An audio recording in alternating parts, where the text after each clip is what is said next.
सब गलत है। ये एक ट्विटर और सोशल मीडिया के माध्यम से लगाया जा रहा है। अगर ये आरोपों में अगर थोड़ा सा भी सच होता तो माननीय मंत्री जी जो एक काफ़ी एक स्पोक्समैन है, उनके काफ़ी कोई उनको संविधान के बारे में थोड़ा बहुत तो पता होगा, ज़्यादा नहीं बट थोड़ा बहुत तो पता होगा, तो वो कोर्ट में जाइए। इतने पुख्ता सबूत हैं उनके पास, please go to the court, talk there with your evidences, you get letters. आज एक लेटर पोस्ट किया गया था जिसके ऊपर कोई भी नाम नहीं है। उनको इतना सा नहीं पता where there is no complainant there can be no complaint. आपको पता होना चाहिए कि where there is no complainant there is no complaint. एक अननोन अज्ञात लेटर को there is no approval in law. तो आप अगर ट्विटर को कोर्ट समझते हैं तो आपकी ये पर्सनल इशू है। आपके रिसर्च टीम को पकड़िए, लेकर जाइए, उठाइए और जाके कोर्ट में फाइल कीजिए आपके एविडेंसेस।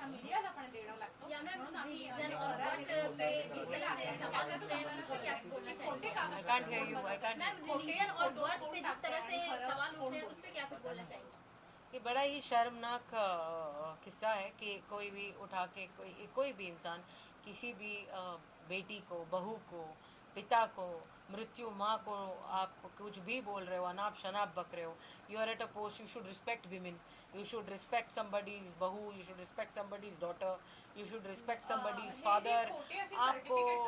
आपको इस बात का एहसास होना चाहिए बेसिकली कि आप इतने बड़े पोस्ट पे हो, आपकी भी बहू बेटियां डेफिनेटली ज़रूर है, तो आप उनको सोच आप मैंने उनको तो कभी नहीं देखा ये सवाल और जवाब के माध्यम से।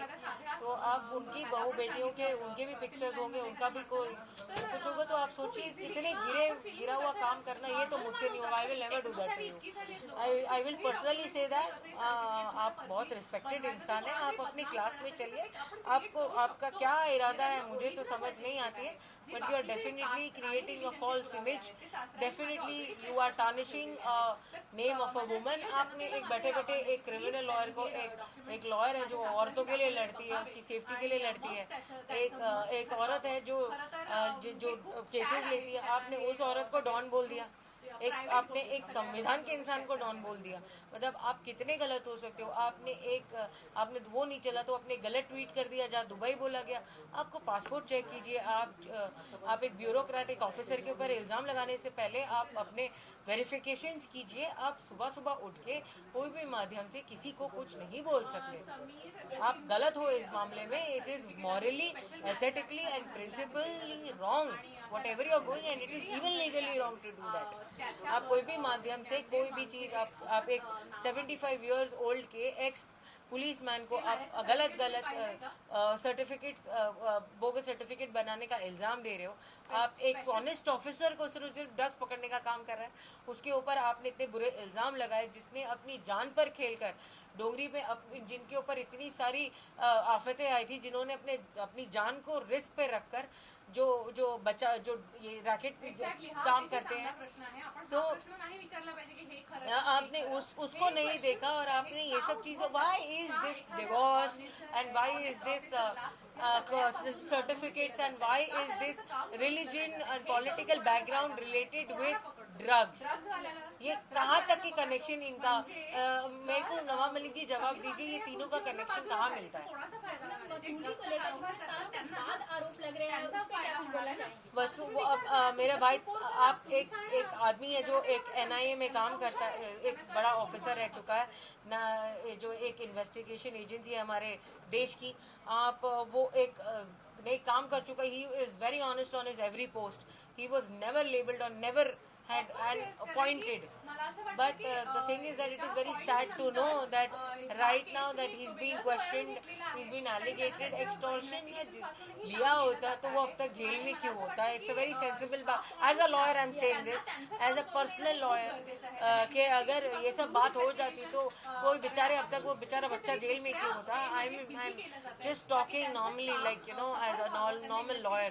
और extortion ये सब चीज़ें अगर होती तो हम नवाब मलिक जी की जगह होते हैं, उनकी तरह जी रहे होते हैं, उनकी तरह लाइफस्टाइल होती है हमारी। लेकिन हम 3-3 दिन या 2-2 दिन की पैकेजेस लेकर पैसे जमा करके जाते हैं, जमा करके पैसे कोई ऐसी जगह पे जहाँ पर हम हमारी फैमिली को 2 दिन सुकून में दे सके साल भर काम करके, तो आप उसको टारगेट बनाते हो। आपकी तरह तो लाइफस्टाइल हमारी है नहीं कि आप बोल सकते हो कि हम एक्सटॉर्शन करते हैं। और अगर आप बोलते हो तो प्रूफ कीजिए, प्रूफ हो गए, I please give proof. Twitter court नहीं है, please go to the honourable court, they are there, संविधान है हमारे लिए, प्लीज जाइए वहाँ बात कीजिए, वहाँ जवाब दिया जाएगा। या मैम, जिस तरह से धमकियां मिल रही हैं उसके बारे में क्या कुछ बोलना चाहेंगे? अभी तक कुछ भी नहीं पता चल रहा है कि सही है गलत है, आप जिस तरह से बोल रही है धमकियों के बारे में क्या कुछ बोलना चाहेंगे? I am getting unknown calls, I am getting unknown calls saying कि आप कौन से कोर्ट में है, तू से जवाब दिया जा रहा है। एक अननोन कॉल्स आ रहे हैं 00 नंबर से, मुझे पता नहीं है, लेकिन काफ़ी कुछ अननोन कॉल्स और धमकियों के कॉल्स आ रहे हैं कि तुझे मार देंगे, तुझे ख़त्म कर देंगे, तुझे उठा लेंगे, तू अपने आप को क्या समझती है, ज़बान तेरी बहुत चलती है, कहाँ फेंक के जाएगी तुझे पता भी नहीं चलेगा, ये मीडिया तो है, दो आज है कल नहीं है, ये सब दिखाया नहीं जाएगा, तू कहाँ गायब हो जाएगी, तू रुक, तुझे दिखाते हैं, हम तुझे ट्रैप करते हैं, तेरा स्टिंग ऑपरेशन करते हैं, ये सब भी बोला जा चुका है मुझे कि तू जा रही होगी तो तेरा फोटो खींचेंगे हम, कोई ऐसे सब गलत बातें बताया जा रहा है मुझे। और मुझे डर है, मुझे काफ़ी डर लगता है, मेरी फैमिली के लिए डर लगता है। फॉर अस तो क्रिमिनल्स को झेलना तो हमारा डेली काम है, लेकिन मेरी फैमिली के लिए सर्टेनली, मेरे भाई के बच्चों के लिए, मेरे खुद के बच्चों के लिए, मेरी भाभी के लिए मुझे काफ़ी डर लगता है। जिस तरह से आरोप लग रहे हैं, क्या कुछ अगर कोर्ट में जाना होगा तो आप केस लड़ेंगे, क्या कुछ बोलना चाहेंगे? आप एक संविधान के इंसान को ये सवाल पूछ रहे हो, मैं इसका जवाब आज नवाब मलिक जी के भाषा में दूंगी। अगर मैं कोर्ट जाती हूँ या कोई भी पेपर देते हैं तो मैं उसे ट्विटर पे ट्वीट करना इस बार पसंद करूँगी। मैम, जिस तरह से समीर वानखेड़े इतने बड़े पोस्ट पे हैं और अब आरोप लगने स्टार्ट हुए हैं, तो क्या कुछ रीजन लगता है आपको? आप ही बताइए, आपका सवाल में ही आपका जवाब है। इतने दिन से जब मेरा भाई जो एक बहुत ही ऑनेस्ट ऑफिसर है, जब से वो रात भर वो होता है नहीं घर पे, दिन भर वो नहीं होता, वो बराबर से he doesn't eat his food, he is on the mission of cleaning India, और जवानों के साथ लेके मिशन कर रहा है वो। He is doing the whole agency is doing a wonderful work. There are people in the offices, they come, I have an NGO, वहाँ पर माँ बाप आके मुझे थैंक यू बोलते हैं कि हमारे एरिया में बिल्कुल आपके भाई की वजह से हमारे बच्चे सुधर गए। So I see the good part of it basically. So अभी that is the only thing. हर एक बुरे के साथ एक अच्छा होता है, हर एक अच्छे के साथ बुरा होता है। मुझे पता है कि हम सब सच हैं, हम पूरा वानखेड़े परिवार सच है, तो सत्य में जीत ही होती है। So we are waiting for सत्य की जीत होगी। आपको जो करना है, आपको जो इल्ज़ाम लगाना है वो आप बिंदास लगाइए, क्योंकि हम अब बैठे हैं यहाँ पर। इस बात का ये सबूत है कि हम बैठे हैं यहाँ पर, आपका जवाब देते हैं।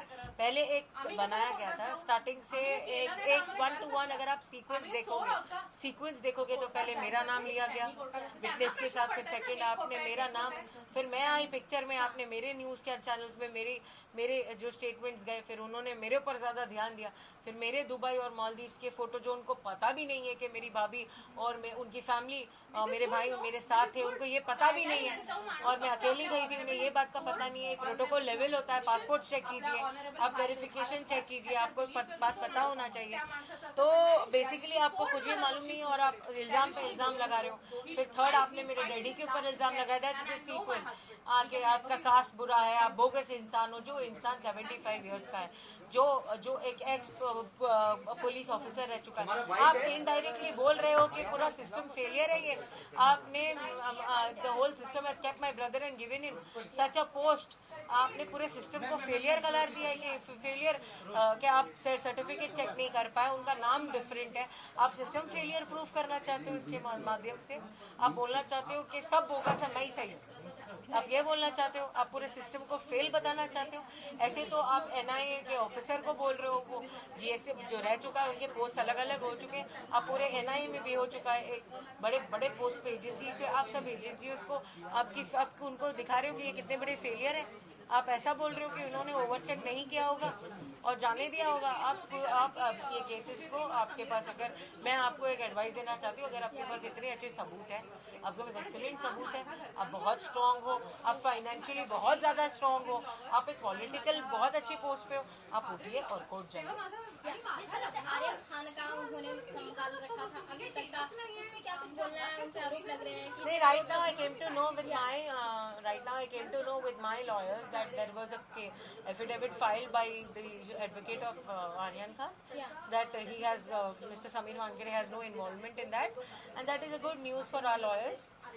But the thing is that it's sub judice, और मुझे उसमें no comment है। ये केस मेरे हाथ में नहीं होता तो definitely I would have given